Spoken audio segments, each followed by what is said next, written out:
ओम नमो भगवते वासुदेवाय नमः। ओम नमो भगवते वासुदेवाय नमः। ओम नमो भगवते वासुदेवाय नमः। ओम भगवते नमः।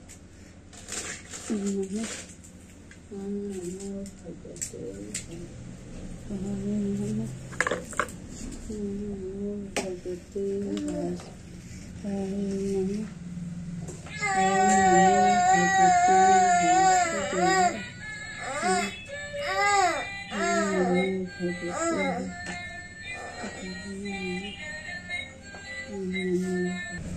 प्राचीन समय की बात है। भारत में एक राजा राज्य करते थे। वो प्रतापी तथा दानी थे। वो नित्य प्रति मंदिर में भगवत दर्शन करने जाते थे।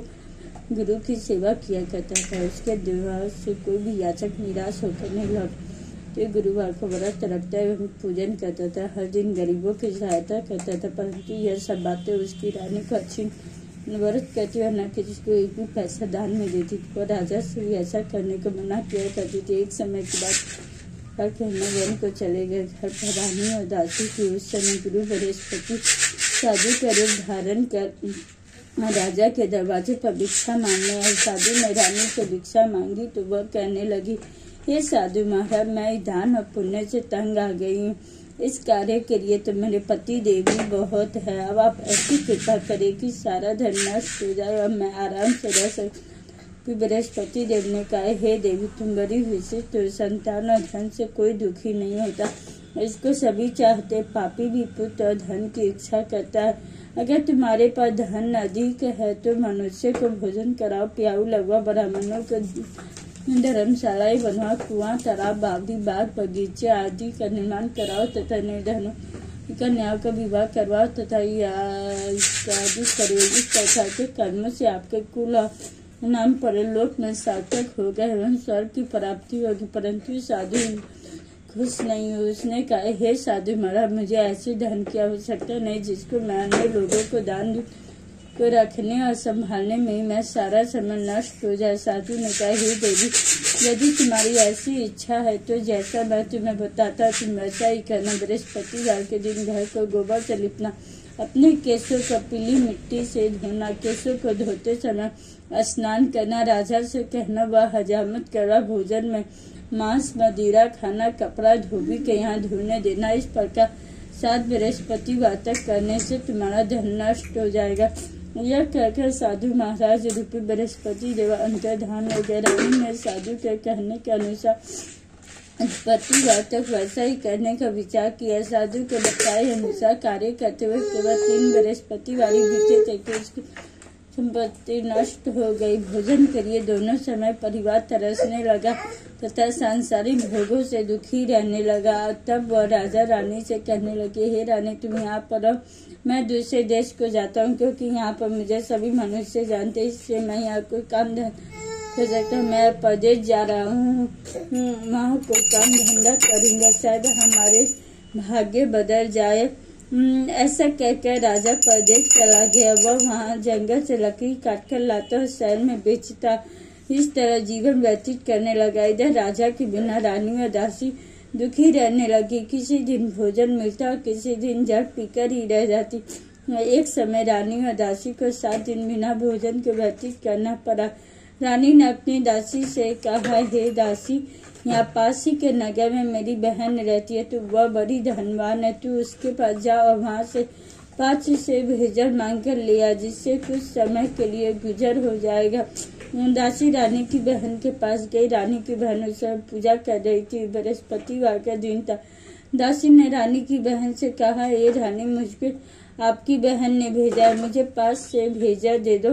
दासी ने यह बात अनेक बार कही, परंतु रानी की बहन ने कोई उत्तर नहीं दिया, क्योंकि वह उस समय बृहस्पतिवार की कथा सुन रही थी। जब दासी को रानी की बहन से कोई उत्तर नहीं मिला तो वह बहुत दुखी हुई। वह क्रोध भी आया। वह लौट कर रानी से बोली, हे रानी, आपकी बहन बहुत ही धनी स्त्री है। वह छोटे लोगों से बात भी नहीं करती है। इससे मैंने उससे कहा तो उसने कोई उत्तर नहीं दिया। मैं वापस चली आई। रानी बोली, हे दासी, इसमें उसका कोई दोष नहीं है। जब बुरे दिन आते हैं तब कोई सहारा नहीं देता। अच्छे बुरे का पता विपत्ति में ही लगता है। जो ईश्वर की इच्छा होगी वही होगा। यह सब हमारे भाग्य का दोष है। उधर रानी और दासी को रानी की बहन ने सोचा कि मेरी बहन की दासी आई थी, परंतु मैं उससे नहीं बोली। इससे वह बहुत दुखी हुई हो गया था। कथा सुना। विष्णु भगवान का पूजन समाप्त कर वह अपनी बहन के घर आई और कहने लगे, हे बहन, मैं बृहस्पतिवार का व्रत कर रही थी कि मैं अपने घर को जाऊंगी। अब तुम भी तैयार हो जा। राजा की बहन ने अपनी सास से अपने भाई के साथ जाने की आज्ञा मांगी। सास बोली, चली जा, परंतु अपने लड़के को मत ले जाना, क्योंकि तेरे भाई का कोई संतान नहीं है। बहन ने अपने भैया से कहा, भैया मैं तो चलूंगी, परंतु कोई बालक नहीं जाएगा। राजा ने कहा, जब कोई बालक ही नहीं जाएगा तो तुम जाकर ही क्या करोगी। दुखी मन से राजा अपने नगर को लौट आया। राजा ने अपने रानी से कहा, हम निसंतान है, इसलिए हमारे यहाँ कोई आना धन भी अवश्य देंगे। उसी रात बृहस्पति देव ने राजा को स्वप्न में कहा, हे राजा, उठ, सभी सोच त्याग दे, तेरी रानी गर्भवती है। राजा को यह जानकर बड़ी खुशी हुई। 9वें महीने रानी के गर्भ से एक सुंदर पुत्र पैदा हुआ। जब राजा की बहन ने यह शुभ समाचार सुना तो वह बहुत खुश हुई और बधाई लेकर अपने भाई के यहाँ आई। तभी रानी ने कहा, घोड़ा चढ़कर नहीं आई, गधा चढ़ी आई। राजा की बहन बोली, भैया मैं इस प्रकार न कहती तो तुम्हें औलाद कैसे मिलती। बृहस्पति देव ऐसे ही है, जिसके मन में जो कामनाएं रहते हैं सबको पूर्ण करते हैं। जो सद्भावना पूर्वक बृहस्पतिवार का व्रत करता है एवं पढ़ता है अथवा सुनता है, दूसरे को सुनाता है, बृहस्पति देव उसकी सभी मनोकामना पूर्ण करते हैं। जो बृहस्पति देव उनकी सदैव रक्षा करते हैं। जो संसार में सद्भावना व सच्चे हृदय से बृहस्पति देव का पूजन करते हैं, उनकी सभी मनोकामनाएं उसी प्रकार पूर्ण होती है जैसे रानी और राजा ने बृहस्पति देव की कथा का गुणगान किया।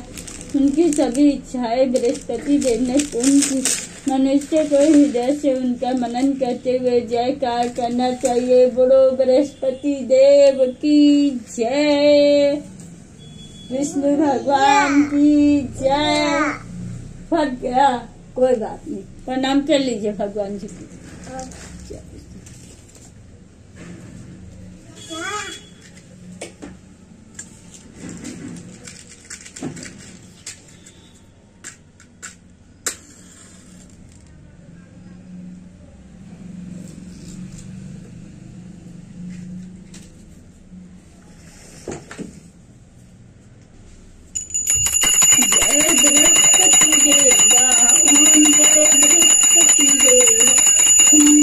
भोग लगा कदली फल मेवा, जय बृहस्पति देवा।